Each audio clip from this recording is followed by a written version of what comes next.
Although great masterpieces are inevitably the result of arduous labor and study, there are a few immortal melodies that are sheer genius, quick flashes of heaven-sent inspirations that come and are captured in less time than it takes to tell about it.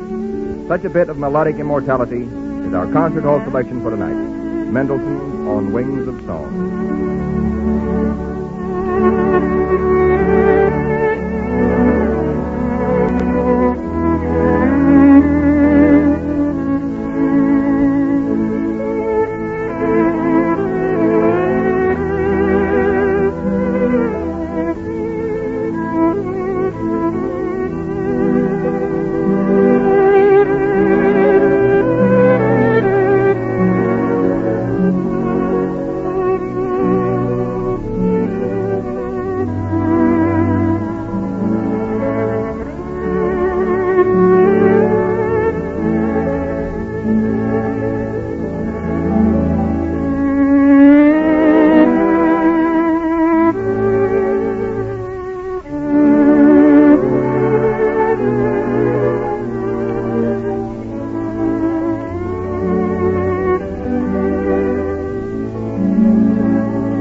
Ladies and gentlemen, we have a surprise for Bob Taylor tonight, and we'll tell you about it in just a moment.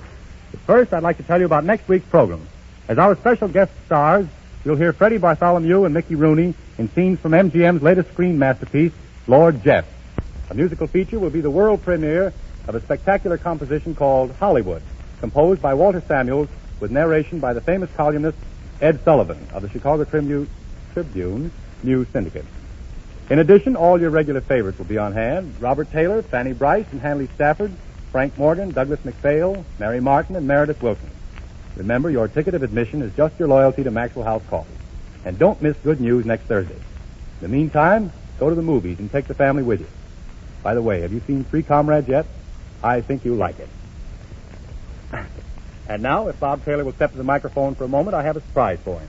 But first of all, let me introduce Leo Townsend of Radio Stars magazine.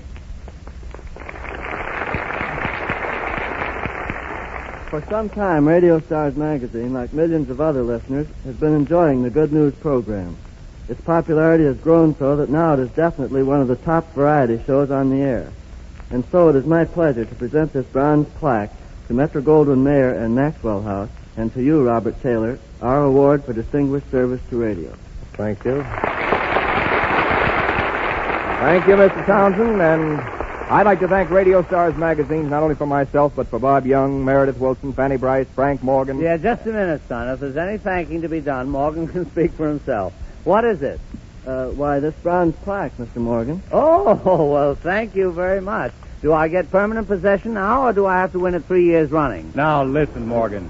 Don't you think the other members of the Good News cast ought to get a little pleasure out of this award from Radio Stars? By all means, Bob. I intend to hang it in my trophy room with my other cups and medals, and I'd be absolutely delighted at any time if you'd care to run over and look at it. By appointment, of course. Frank, do you think you won this plaque all by yourself? In spite of my support. Well, that's very interesting, Mr. Morgan. I wonder if you could say a few words we could print in the magazine about the award. Well, certainly, my boy. You may quote me as saying that Frank Morgan on the Good News program is like a priceless ruby in a setting of lead. Frank, this is an outrage. This is the last straw. This is the National Broadcasting Company. KFI Los Angeles, Earl C. Anthony Incorporated.